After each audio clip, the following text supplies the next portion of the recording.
Je déclare ouverte la 6e séance plénière de l'Assemblée générale. The 6th plenary meeting of the General Assembly.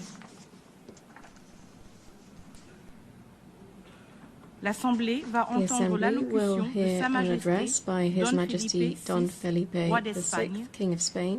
Je prie le protocole de bien vouloir accompagner Sa Majesté, que j'invite à prendre la parole devant l'Assemblée.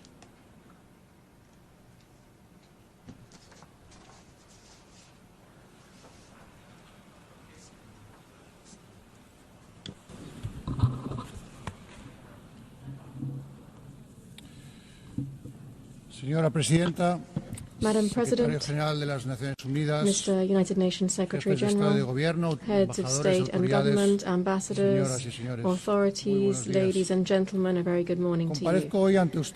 I appear before you today as representatives of the member states of the United Nations. In this year, which marks the 80th anniversary of the organization's founding, this is a timely opportunity to reflect on the present, the past and the future of this universal organization and on its contribution to peace, stability and development in a time of extreme complexity. Ours is a world that is fast-paced and unrestrained, one that frequently brings us to the brink, one in which there are voices that continue to proclaim the end of multilateralism and the obsolescence and inefficacy of the United Nations. It is said that this is the result of replacing dialogue and cooperation with competition, rivalry, and extreme tension. This is not the world we're heading towards, we hear. Rather, it is the world in which we are already immersed. In response to this sense of disintegration, we must acknowledge that times have indeed changed and we need to adapt, even anticipate, without retreating into idealism, complacency, or short-sightedness. But it is precisely at this time of uncertainty that we must read the signs of our time clearly to avoid repeating the mistakes of the past and entering irreversible spirals. We are aided in this by memory, which is the most valuable tool that any generation possesses to confront its challenges. The memory of the 20th century calls to us each time that we gather in this General Assembly. It reminds us why this House of the International Community was created, under which circumstances it was born, and which dark chapters of history it sought to close definitively. Let us hear in this hall once more the opening words of the preamble to the Charter of the United Nations. They begin, "We, the peoples of the United Nations, determined to save succeeding generations from the scourge of war." Which of the great ideals enshrined therein, peace, dignity, equality, justice, progress, has ceased to be relevant or to represent an ethical imperative? On which of these paths have we advanced sufficiently over these 8 decades to be able to declare that the journey of multilateralism and cooperation is complete? The silence in response to these questions is the clearest evidence that the United Nations is not only useful, it is indispensable and irreplaceable. Believing in the United Nations is believing firmly in the universality of the principles and values enshrined in its Charter and in the Universal Declaration of Human Rights. It is to resist the temptation of diluting them with specifics, relativisms, or exceptions. Because the dignity of the human being is non-negotiable. Believing in the United Nations is also believing in a rules-based world. Rules shape behaviors to which the vast majority of international actors adhere. Even when they are breached, they provide a basis for accountability and enforcement. Rules are the voice of reason used in international relations. They are the best defense against the law of the strongest. A world without rules is uncharted territory.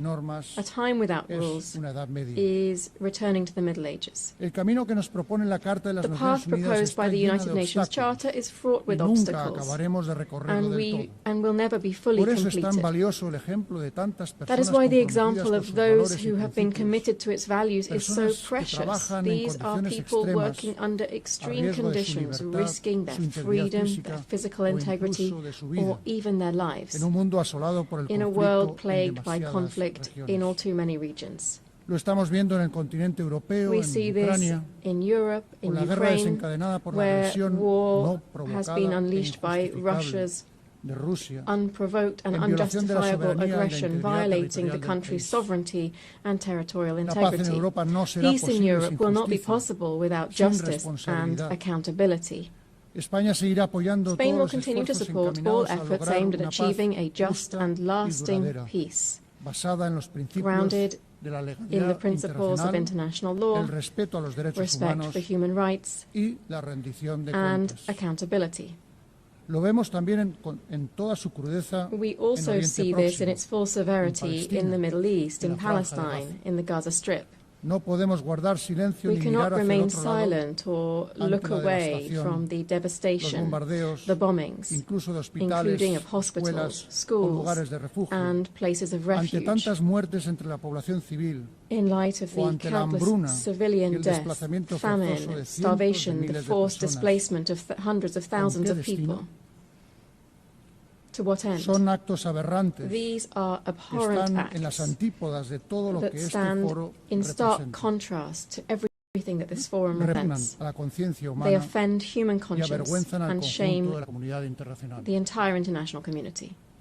Spain is a nation deeply proud of its Sephardic roots. When we speak to the people of Israel, we speak to a people of brothers and sisters, a people who, when they return to Spain, to Córdoba, Toledo, Seville, Barcelona, and so many other places, come home. This was the spirit behind the 2015 law, which was passed with broad consensus, granting Spanish nationality to descendants of Sephardic Jews originally from Spain. It is for this reason, and it is so difficult for us to understand, that we are so pained by the actions of the Israeli government in Gaza. We therefore cry out, we implore, we demand, stop this massacre now. No more deaths in the name of a people that are so wise and ancient, who have suffered so greatly throughout history. Let us be clear. We unequivocally condemn the heinous terrorism of Hamas, especially the brutal massacre of the 7th of October 2023 against the Israeli population. And we recognize Israel's right to self-defense. But with equal strength, we demand that the Israeli government fully uphold international humanitarian law throughout Gaza and the West Bank. We demand that humanitarian aid be delivered without delay, that a ceasefire be established with guarantees, and that all hostages still held by Hamas be released immediately. The international community must shoulder its responsibility to achieve as soon as possible a viable solution that would include the existence of two states. The recognition of the State of Palestine by an increasing number of member states of this organization, to which Spain added its voice this past May, must contribute to achieving a just and definitive regional peace based on the implementation of United Nations resolutions and on the universal recognition of the State of Israel. President, delegates, también son causa y consecuencia de tantos conflictos, como sabemos. As we know, many conflicts are both caused by and result in resource scarcity, state fragility, and inequality. The gap between current realities and the fulfillment of the 2030 Agenda remains vast, and the current funding shortfall for sustainable development exceeds $4 trillion per year. The call for efficiency and resource optimization made at the Fourth International Conference on Financing for Development that we held recently in Seville must be sustained. Accordingly, Spain, in line with the consensus-based commitment adopted there, has launched the Seville Plan for support to multilateralism. We have increased our contributions to international development funds, and we have reaffirmed our commitment to defending human rights, gender equality, and the environmental transition, which are central and distinctive elements of our foreign policy. Allow me to briefly address each of these three areas. First, human rights. Spain is, as of this year, a member of the Human Rights Council, enabling us to continue advancing causes such as the fight against racism, the abolition of the death penalty, and the promotion of economic, social, and cultural rights, while at the same time persisting in the struggle against all forms of discrimination. Because we support plural, open societies in which all citizens participate, and we are concerned by the erosion of democracies, the growing disaffection towards values that are essential to democratic coexistence. In these confusing times, which are testing our capacity for dialogue, we must remain steadfast in our commitment to these values. In harmony with these principles, we believe that immigration, when properly managed, is a vector of mutual development for countries of origin, transit, and host countries. We believe that the human rights of migrants must therefore be the principal reference for our actions. Therefore, we fully support the implementation of the Global Compact on Migration and the Global Compact on Refugees. Secondly, I wish to refer to gender equality. This year marks the 30th anniversary of the Beijing Declaration and Platform for Action. It is therefore a fresh opportunity to reaffirm our commitment to real and effective equality. This is not merely a step forward in human rights, but above all, a matter of justice. Spain aspires to remain a global beacon in areas such as sexual and reproductive rights, the fight against sexual and gender-based violence, and the increased participation of women in leadership roles and in decision-making processes. Third, the environment. The triple planetary crisis that we are facing, climate change, pollution, and biodiversity loss, demands strengthened governance and sufficient resources to accelerate a just energy transition. This must enable us to triple renewable energy capacity, double energy efficiency, and to continue decarbonizing our economies. These are goals that are as ambitious as they are essential, and doubt must be completely excluded from the equation here. Spain calls for consensus and ambition ahead of COP30, which will be held in Brazil this November. There are other just as important challenges, including managing the impact of the transformative revolution known as artificial intelligence, which can accelerate progress on the 2030 agenda if we know how to direct it towards a fair and equitable digital transformation. And in health, the global dimensions of which were tragically evident during the recent COVID pandemic, we welcome here the consensus reached on the pandemic agreement. This strengthens the central role of the World Health Organization within the global health architecture. Madam President, Spain's foreign policy is built around three fundamental axes based on geography, history and conviction. These are towards Africa and the Mediterranean, towards the Americas and the Atlantic, and towards Europe. I would like to share some thoughts on these three areas. Spain is well aware that Africa represents a strategic global interest of the highest order. The present is marked in certain countries by structural deficiencies and some brutal conflicts and wars that receive insufficient attention when compared with others that I've already referred to. Here I'm referring to numerous peacekeeping operations in the region to which Spain contributes decisively. This is the case in Western Sahara, where Spain will continue to support the Secretary-General's personal envoy in seeking a solution that is acceptable and consistent with UN norms and frameworks. Africa's future will be shaped by a young, dynamic and proactive population that is increasingly engaged in global affairs. That's the future that we must support. Spain has therefore adopted the Spain-Africa Strategy 2025 to 2028. We want to develop a partnership based on concrete action and shared interests, and to promote vibrant African multilateralism embodied by the African Union and other sub-regional organizations. Strictly bilaterally speaking, I must mention the special relationship of neighbourliness and cooperation that binds us to the Kingdom of Morocco, which in recent years has been revitalized to the benefit of our peoples. Latin America and the Caribbean represent for Spain a community of kindred nations, an irreplaceable part of our identity strengthened by shared heritage, that is the Spanish language, spoken by 600 million people around the world. Spain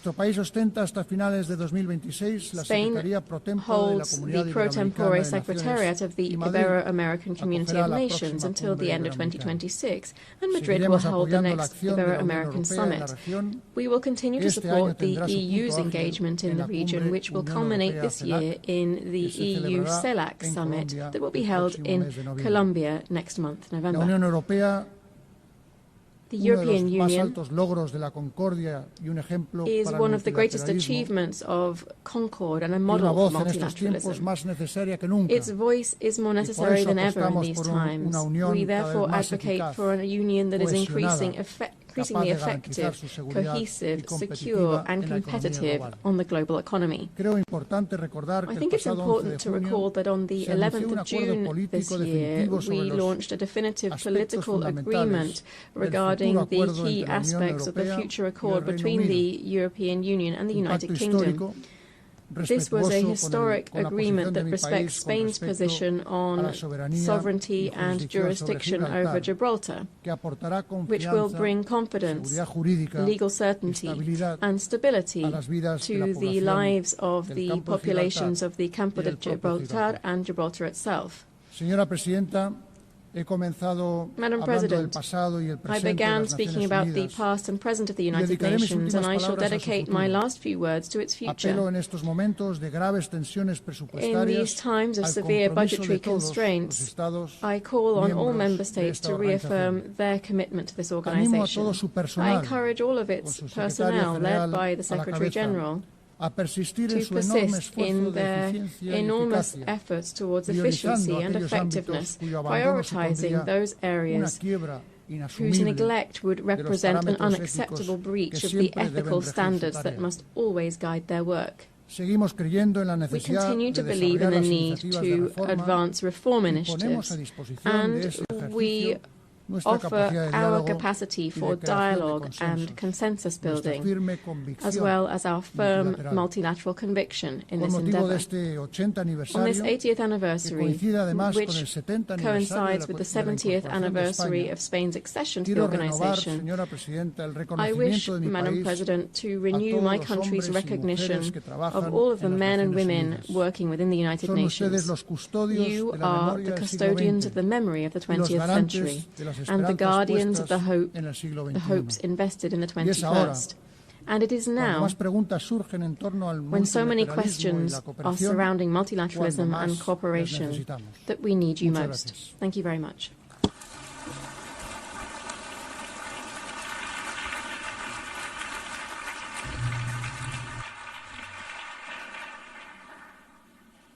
On behalf of the General Assembly, I wish to thank the King of Spain. L'Assemblée va entendre l'allocution de son Excellence, now hear an address by His Excellency Volodymyr Zelensky, President of Ukraine. Je prie le protocole de bien vouloir I accompagner request son Excellence protocol que to escort j'invite His à prendre la Excellency parole and invite devant him l'Assemblée. to address the Assembly.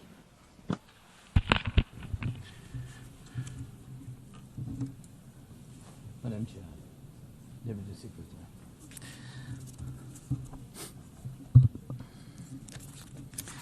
Dear leaders, dear friends, and all those who can become our friends, because you want safety and peace just as much as we do. Today, no one but ourselves can guarantee security. Only strong alliances, only strong partners, and only our own weapons. The 21st century isn't much different from the past. If a nation wants peace, it still has to work on weapons. It's sick. But that's the reality. Not international law, not cooperation. Weapons decide who survives. Excellencies, you know perfectly well international law doesn't work fully unless you have powerful friends who are truly willing to stand up for it. And even that doesn't work without weapons. It's terrible, but without it, things would be even worse. There are no security guarantees except friends and weapons. No Ukrainian choice this kind of reality. And knowing our people, they would have chosen a different priority. Ukrainians are peaceful people, but they are people who want to live freely in their own independent country. That's why we invest in defense. For many nations, there is simply no other way left. Nations can speak about their pain from stages like this, but even during bloodshed, there isn't a single international institution that can truly stop it. That's how weak these institutions have become. What can Sudan or Somalia or Palestine or any other people living through war really expect from the UN or the global system? For decades, just statements and statements. And even everything happening in Gaza remains without a way out. Even now, Syria, after all the changes, still has to appeal to the world to ease the sanctions that are choking its economy. It has to ask and wait. Syria deserves stronger support from the international community. And as Russia's war against my country goes on, people are still dying every week. Yet there is no ceasefire because Russia refuses. Russia abducted thousands of Ukrainian children, and we have brought some of them back. And I thank everyone who's helped. But how long will it take to bring all of them home? Childhood slips away faster than adults are able to help. Look at Israel. Nearly 2 years have passed and hostages still haven't been freed. They must be freed, but even that still hasn't happened. And for years, there have been no real answers to other threats, either chemical weapons and famine used as a weapon. Last year, At this assembly, I warned the world about the risk of radiation disasters, especially due to Russia's occupations of our Zaporizhzhia nuclear power plant, the biggest in Europe, but nothing's changed. Nothing's. And yesterday, the plant went into blackout again, and Russia hasn't stopped shelling even in areas near a nuclear facility. And because of international institutions are too weak, this madness continues. Even being part of a long-standing military alliance doesn't automatically mean you're safe. Just recently, 19 simple Russian drones violated Polish airspace, and only 4 were shut down. Luckily, they were not shaheeds or even worse. Otherwise, the results would have been horrific.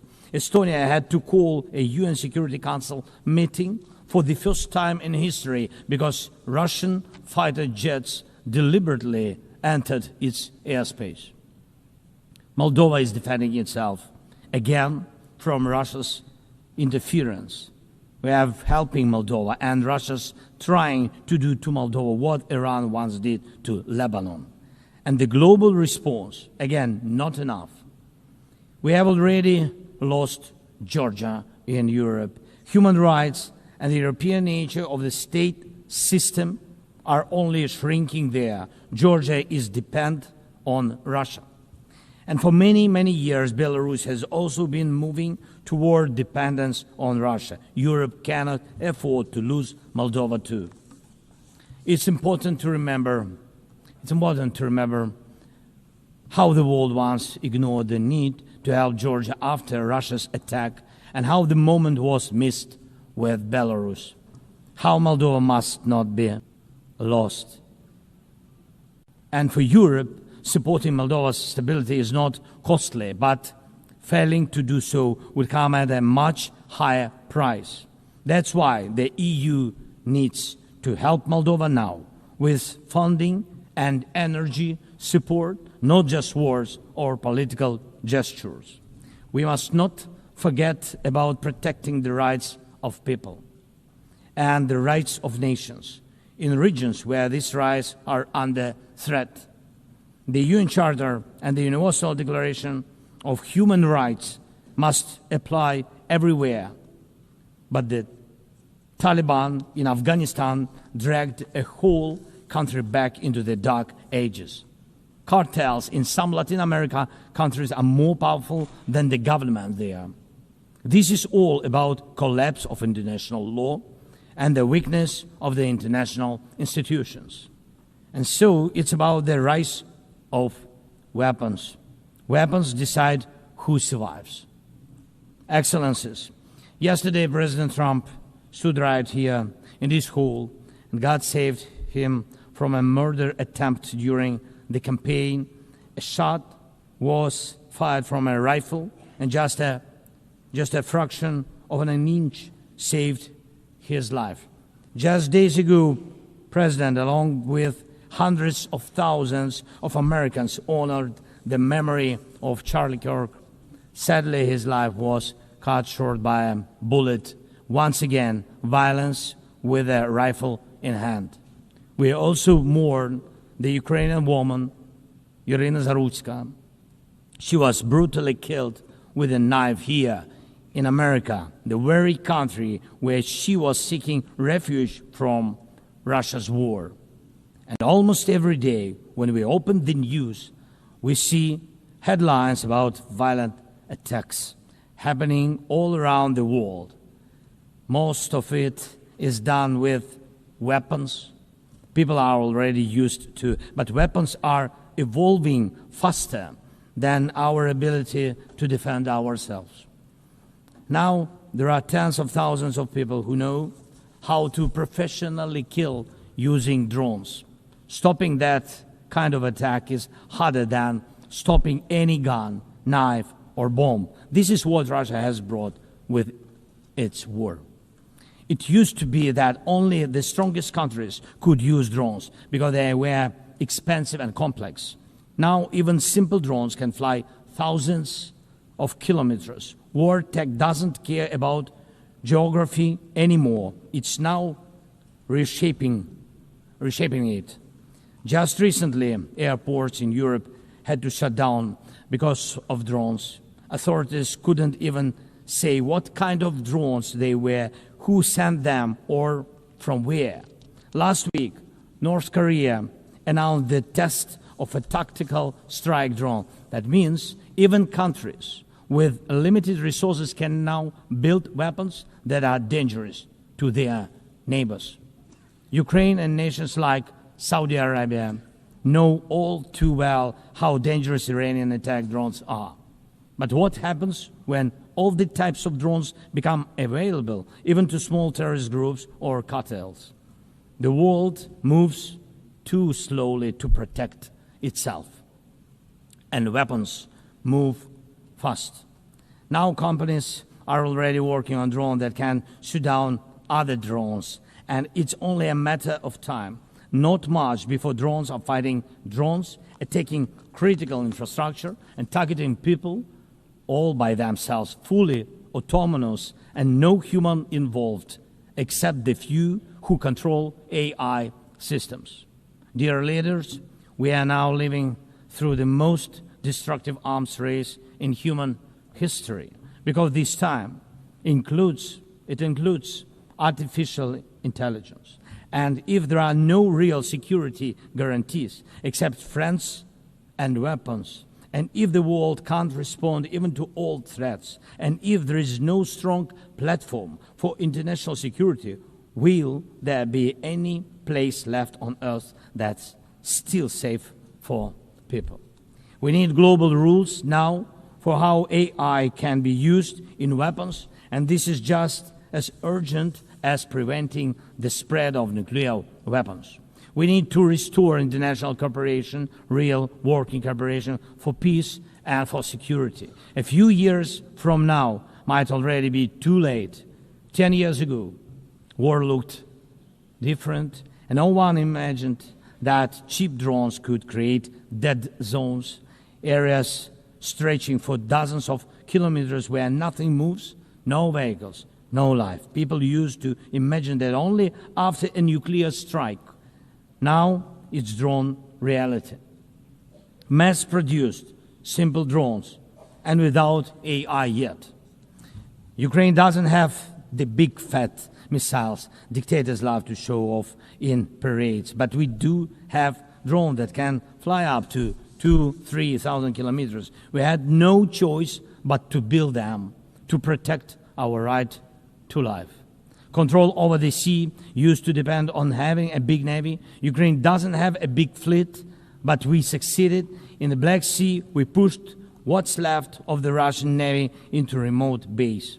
And we did it with sea drones. That's how we protect our ports and maritime trade routes, because Russia has left us no other choice.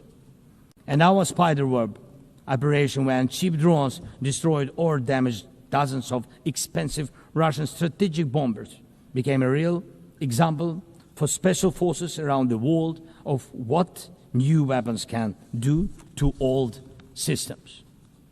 These very Russian bombers attacked our cities. And none of this would have happened if Putin had not started this full-scale aggression, full-scale war. And every year that this war goes on, weapons become even more deadly.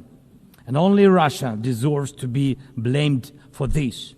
Dear leaders, to protect lives, Ukraine builds underground schools and underground hospitals. To protect lives, we have to spend more on protecting power stations from drone and missile attacks than on building sports facilities or cultural infrastructure.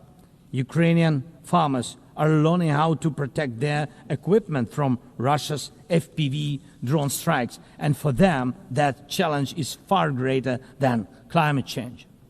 Russia's war has put us in this situation, but do you have protection against similar threats? The facts are simple. Stopping this war now, and with it, the global arms race, is cheaper than building underground kindergartens or massive bunkers for critical infrastructure later. Stopping Putin now is cheaper than trying to protect every port and every ship from terrorists with sea drones.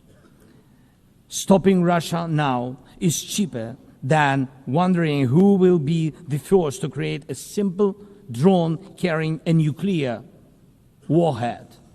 So we must use everything we have together to force the aggressor to stop.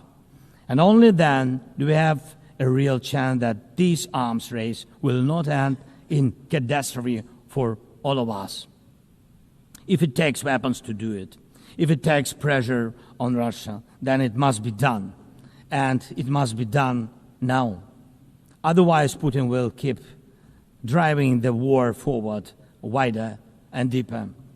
And we told you before, Ukraine is only the first, and now Russian drones are already flying across Europe, and Russian operations are already spreading across countries, and Putin wants to continue this war by expanding it, and no one can feel safe right now. So first, we are now building a new security architecture for ourselves. More than 30 countries are already part of our coalition, and we are strengthening army, launching joint weapons production with partners, and defining financial commitments for defense in a way that could become a security model for any other nation. If security guarantees work for Ukraine, something more than just friends and weapons, it will mean that people were able to make national security not a privilege for a few nations, but a right for everyone. Second, we are ready to make our modern weapons become your modern security, your modern weapon. And we have decided to open up arms exports. And these are powerful systems tested in a real war when every international institution failed. And we are also ready to grow our defense production together with strong partners so that their protection is modern and reliable. You don't need to start this race from scratch. We are ready to share what has already proven itself in real defense. And third, many in the world are still relaxed. Still. But look at how many countries are here at this General Assembly. Countries that are at war, or just came out of war, or are trying to stop one, or openly getting ready for one.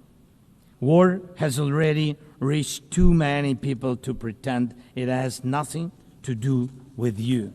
So it depends on you. Whether you help peace or continue trading with Russia and helping Russia to fund this war, it depends on you. Whether prisoners of war will be freed, whether abducted children will come home, whether hostages will be free. It depends on you what will define existence, war like now, or our joint strong actions as it should be. Yesterday we had a good meeting with President Trump, and I also spoke with many other strong leaders, and together we can change a lot. Of course, we are doing everything to make sure Europe truly helps. And of course, we count on the United States. I appreciate the support we are receiving. Yes, much depends on the G7 and G20, but in the end, peace depends on all of us, on the United Nations. So don't stay silent while Russia keeps dragging this war on. Please speak out and condemn it. Please join us in defending life and international law and order. People are waiting for action. Thank you so much. Slava Ukraini.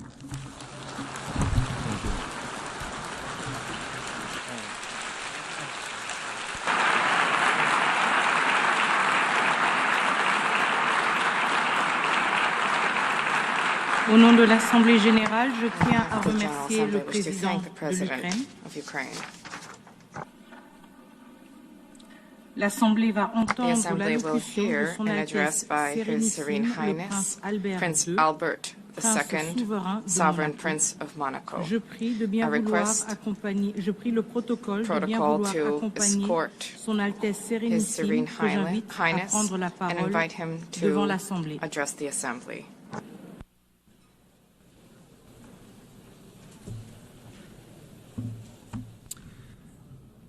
Madam President of the General Assembly, Secretary General, ladies and gentlemen, heads of state and government, excellencies, ladies and gentlemen. 80 years ago, the creation of the United Nations marked a decisive turning point in contemporary history in international relations, offering each state a forum for dialogue and exchange. The ambition of the founders was clear and bold.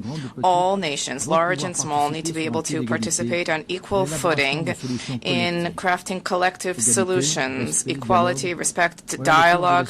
This is the heart of the multilateral spirit and underpinning the values where Monaco found its place within the concert of nations.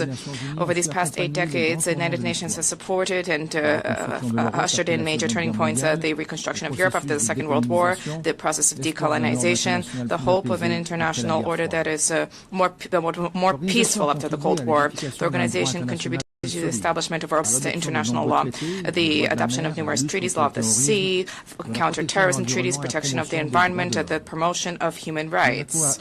Monaco ratified more than 270 of these treaties, which, beyond their symbolic dimension, govern the day-to-day lives of our population. The UN also played a key role in the maintenance of international peace and security.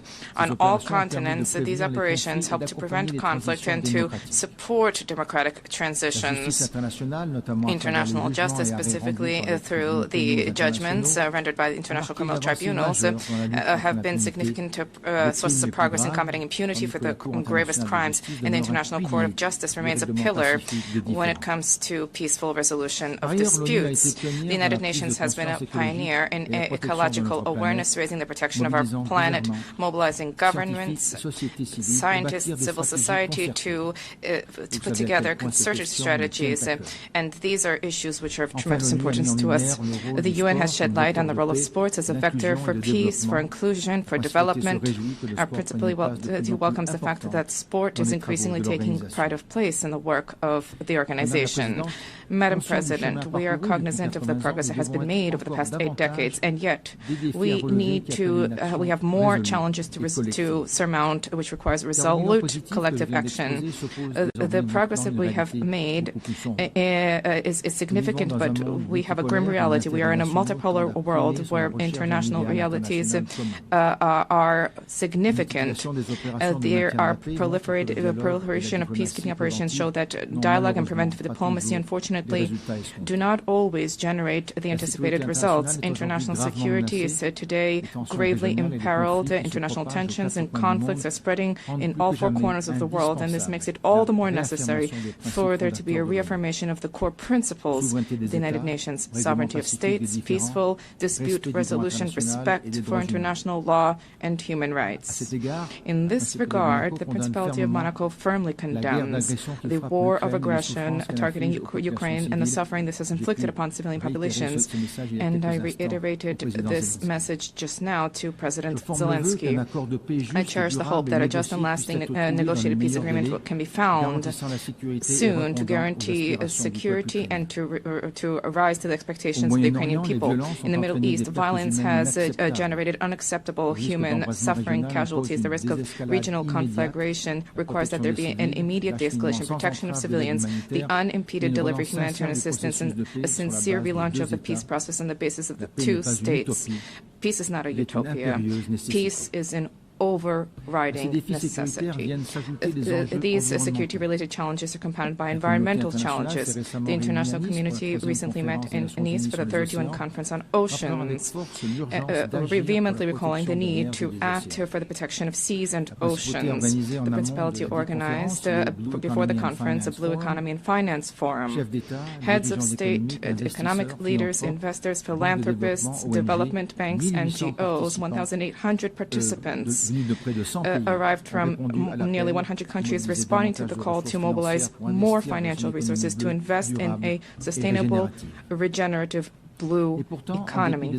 And yet, the commitments made notwithstanding, there are still challenges. BBNJ was adopted in January last, and this should lead us to implement immediately measures for the conservation and sustainable use of the diversity in the high seas.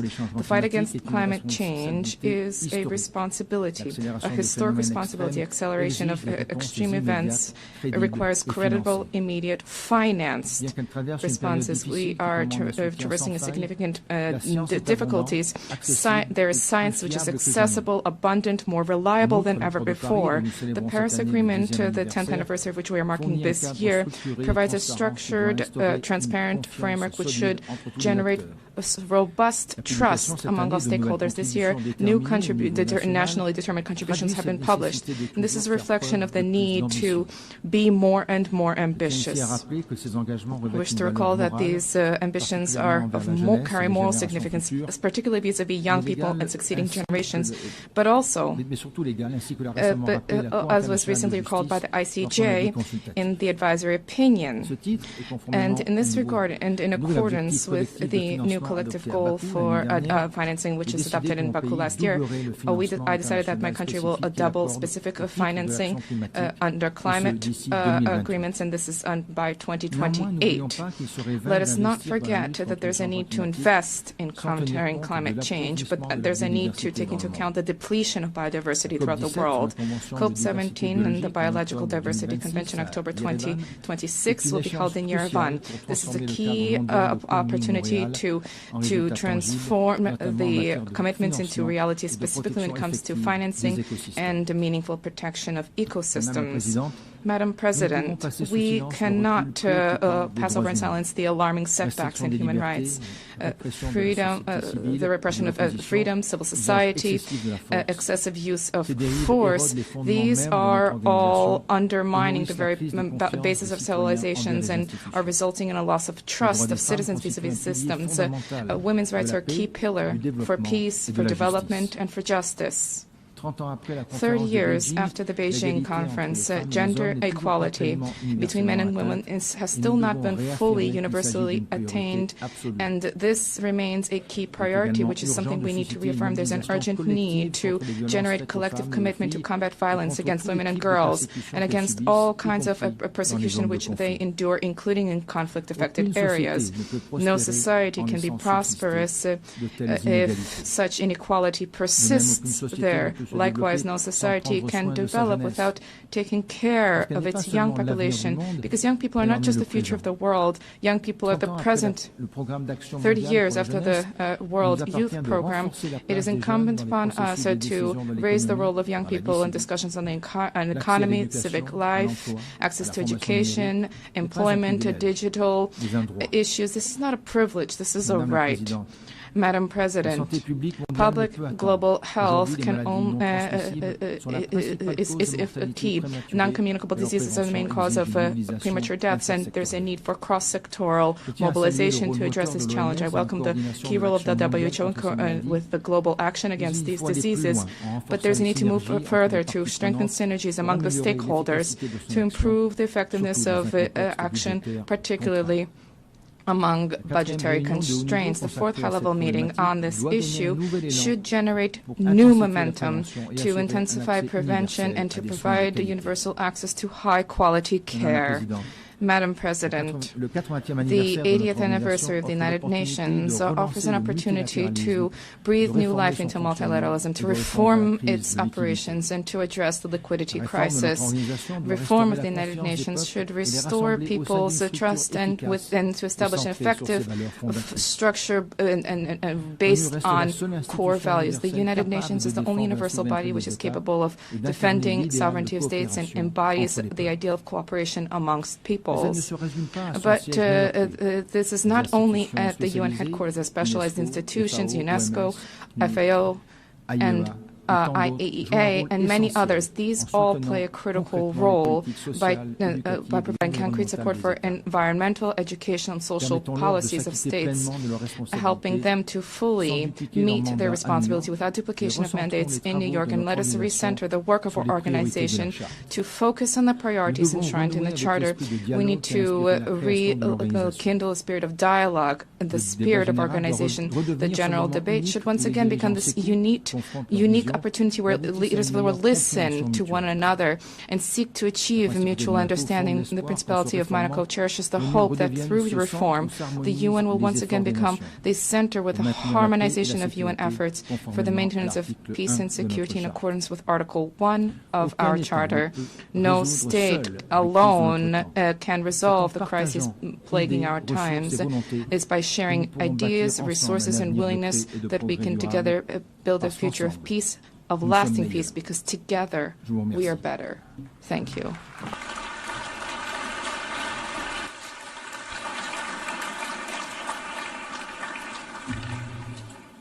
On behalf of the General Assembly, I wish to thank the Sovereign Prince of Monaco.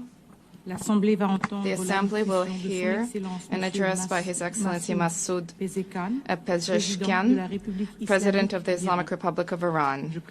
I request protocol to escort His Excellency and invite him to address the Assembly.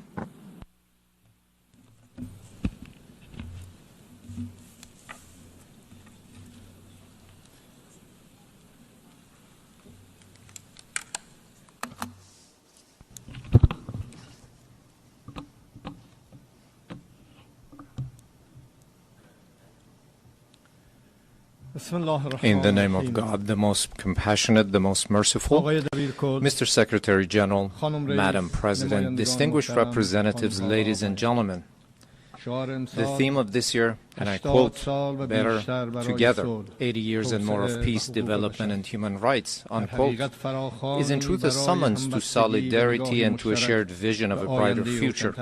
Our religious conviction, as well as the call of the prophets, rests upon the equality of the rights of all human beings.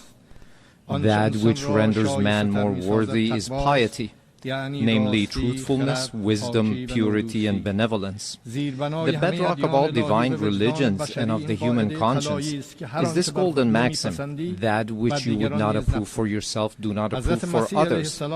Jesus Christ, peace be upon him, once said, "Act towards others as you would have them act towards you." The Prophet of Islam, peace be upon him, said, "None of you is a true believer unless he desires for others what he desires for himself."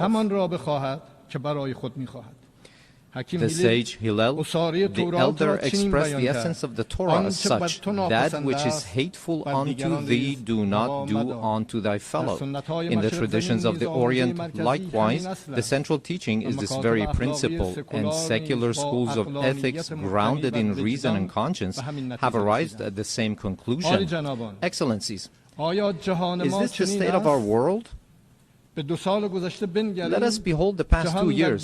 The world in these 2 years was witness to genocide in Gaza, was witness to the destruction of homes and repeated violation of sovereignty and territorial integrity in Lebanon, was witness to the devastation of Syria's infrastructure, was witness to assault against the people of Yemen, was witness to the forced starvation of emaciated children in the arms of their mothers, was witness to the assassination of Iran's scientists, was witness to the surreptitious raids infringing upon the sovereignty of nations, violating the territorial integrity of states, and openly targeting leaders of people. And all of this under the full support of the most heavily armed regime in the face of the earth, and under the pretext of self-defense. Would you countenance such things for yourselves? Who is the disturber of the stability of the region and the world? Who is the actual threat against international peace and security? Who is the violator of the golden moral maxim of mankind? Excellencies, ladies and gentlemen, you all bore witness that this past June my country was subjected to a savage aggression in flagrant contravention of the most elementary principles of international law. The aerial assaults of the Zionist regime and the United States of America against Iran's cities, homes, and infrastructures precisely at a time when we were treading the path of diplomatic negotiations constituted a grave betrayal of diplomacy and a subversion of efforts towards the establishment of stability and peace. This brazen act of aggression, in addition to martyring a number of commanders, citizens, children, women, scientists, and intellectual elites of my country, inflicted a grievous blow upon international trust and the very prospect of peace in the region. Should we fail to confront such perilous breaches of international norms, these aberrations shall spread to engulf the world. The assault upon nuclear facilities under safeguards and international supervision, the open attempt to assassinate leaders and duly constituted officials of UN member states, the systematic targeting of journalists and members of the press, and the killing of human beings who solely by the reason of their knowledge and expertise are converted into military targets. Again, would you countenance such acts for yourselves?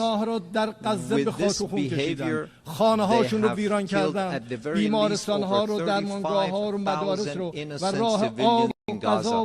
They have deprived them of food, drinking water, medication, and proper health care. Those who have perpetrated such crimes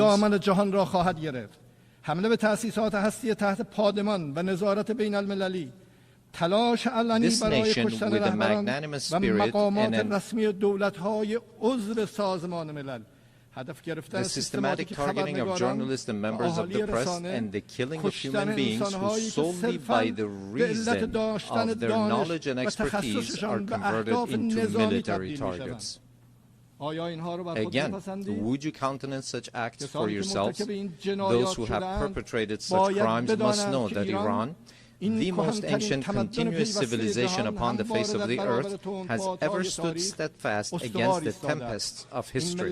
This nation, with a magnanimous spirit and an eternal will, has time and again demonstrated that it shall never bow before aggressors. And today as well, in the face of the transgressors, it stands upright with reliance upon the power of faith and its national cohesion. In this 12-day defense, the patriotic and valiant people of Iran laid bare before the aggressors the fallacy and self-delusion of their arrogant calculations. The enemies of Iran unwittingly fortified the sacred national unity. The people of Iran, despite the most severe, protracted, and crushing economic sanctions, psychological and media warfare, and persistent efforts to sow discord, at the very instant the first bullet was fired upon their soil, rose in unison in support of their valiant armed forces, and today they continue to honor the blood of their martyrs. Here, in the name of all Iranian people, I extend my heartfelt gratitude to all personalities, nations, governments, and international and regional organizations that stood in solidarity with Iran during this war. Ladies and gentlemen, today, after nearly 2 years of genocide, mass starvation, the perpetuation of apartheid within the occupied territories, and aggression against its neighbors, the ludicrous and delusional scheme of a Greater Israel is being proclaimed with brazenness by the highest echelons of that regime. The scheme encompasses vast swaths of the region. The map itself lays bare the true intentions of the Zionist regime, intentions that have, of late, been openly endorsed by its criminal prime minister. None in the world is secure from the aggressive machinations of this regime. It is manifest that the Zionist regime and its sponsors no longer even content themselves with normalization through political means. Rather, they impose their presence through naked force and have styled it peace through strength.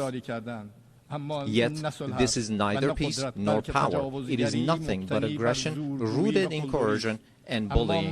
But we envision our powerful Iran alongside powerful neighbors within a strong region with a radiant future. A future in which we stand together against the grand project that imposes genocide, destruction, and instability upon the region. A future in which collective security is assured through genuine mechanisms of defensive cooperation and joint response to threats. a future in which human dignity and cultural diversity are cherished as foundational values, a future in which collective development is realized through joint investment in infrastructure and modern sciences, a future in which energy security and the equitable use of vital resources from the pillars of economic stability, a future in which the environment is safeguarded for posterity, a future in which national sovereignty and the territorial integrity of states are regarded as non-negotiable principles, a future not in pursuit of peace imposed by force, but founded upon strength derived through peace. In such a strong region, slaughter and bloodshed shall find no place.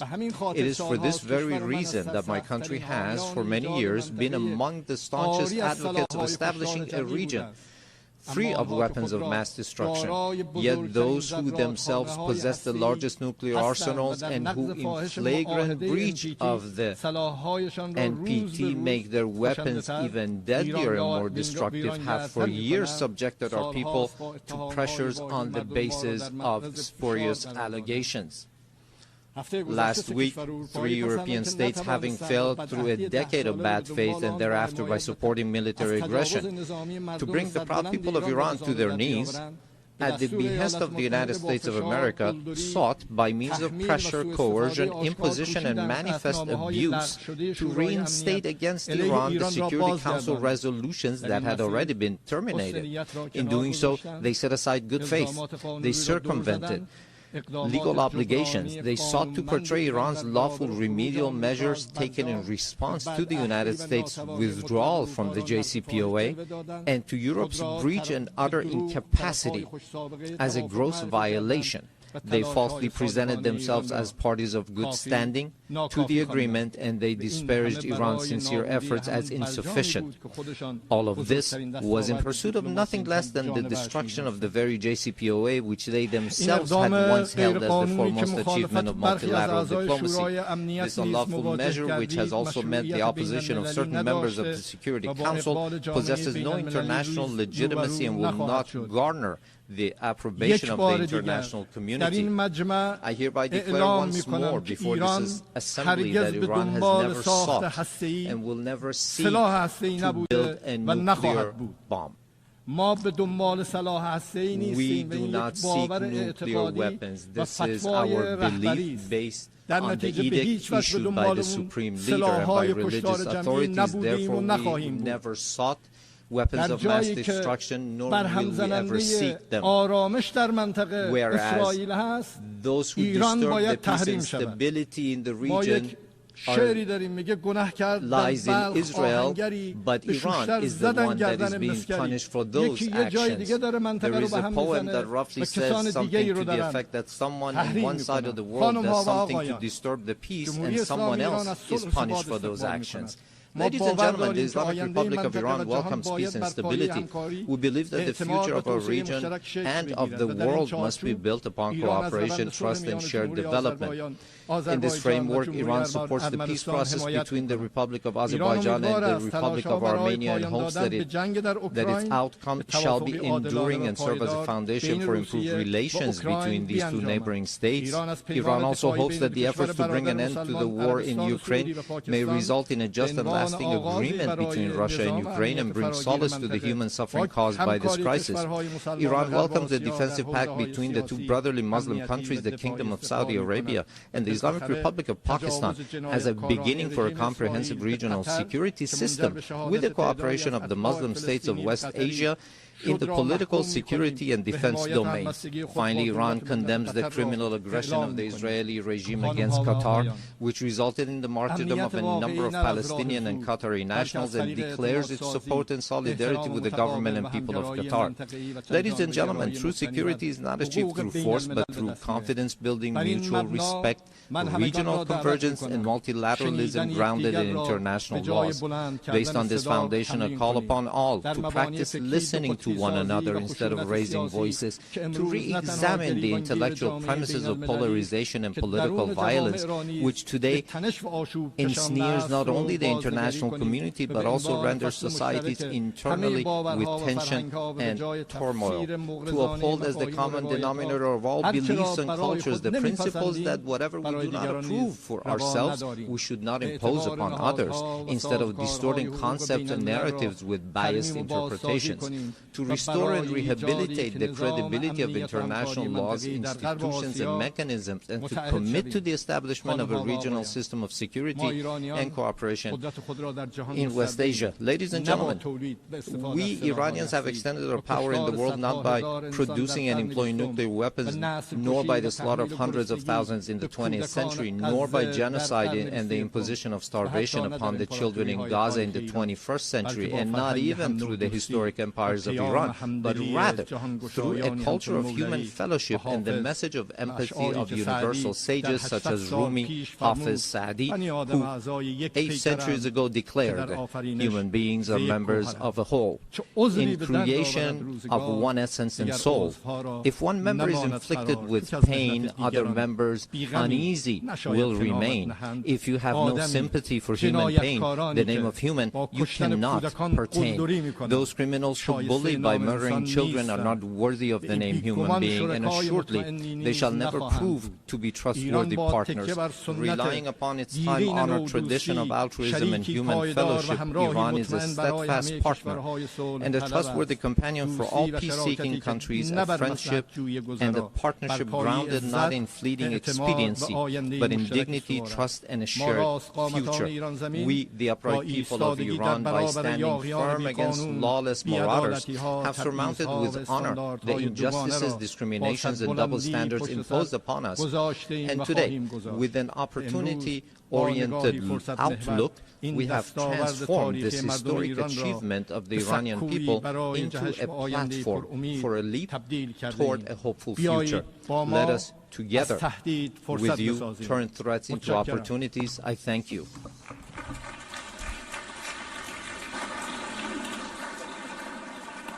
On behalf of the Assembly, I wish to thank the President of the Islamic Republic of Iran.